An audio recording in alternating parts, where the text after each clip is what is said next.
எந்த அளவுக்கு சிம்பிளாக ஒரு நாட்டுக்கோழி வறுவல் செய்ய முடியுமோ அந்த அளவுக்கு சிம்பிளாக செஞ்சு வீட்டில் உள்ளவங்களெல்லாம் அசத்திடலாம். ரொம்ப சிம்பிளாக இருக்கும். டேஸ்ட் ரொம்ப சூப்பராக இருக்கும்.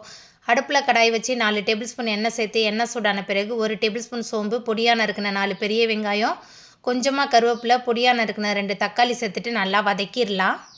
வெங்காயம் தக்காளி நல்லா வதங்கி வந்த பிறகு 3 டேபிள் ஸ்பூன் இஞ்சி பூண்டு விழுது, கூடவே 20 பூண்டு பல் சேர்த்துட்டு நல்லா வதக்கிடலாம். பூண்டெல்லாம் அதிகமாக சேர்க்கும்போது நாட்டுக்கோழி வறுவல் ரொம்ப சூப்பராக இருக்கும். வதங்கி வந்த பிறகு மஞ்சத்தூள் சேர்த்து சுத்தம் பண்ணி வச்சுருக்கிற நாட்டுக்கோழி சேர்த்துட்டு நல்லா கலந்துட்டு வதக்கிடலாம்.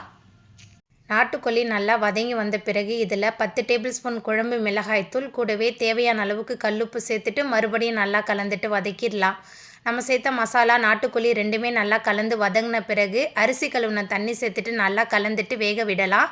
நாட்டுக்கோழி பாதி அளவுக்கு நல்லா வெந்து வந்த பிறகு தோல் சீவி நறுக்கி வச்சுருக்கிற உருளைக்கிழங்கு, அதுக்கப்புறமா பொடிச்சு வச்சுருக்கிற 3 டேபிள் ஸ்பூன் மிளகு, 2 டேபிள் ஸ்பூன் சீரகம், 1 டீஸ்பூன் கரம் மசாலா சேர்த்துட்டு நல்லா வதக்கிடலாம்.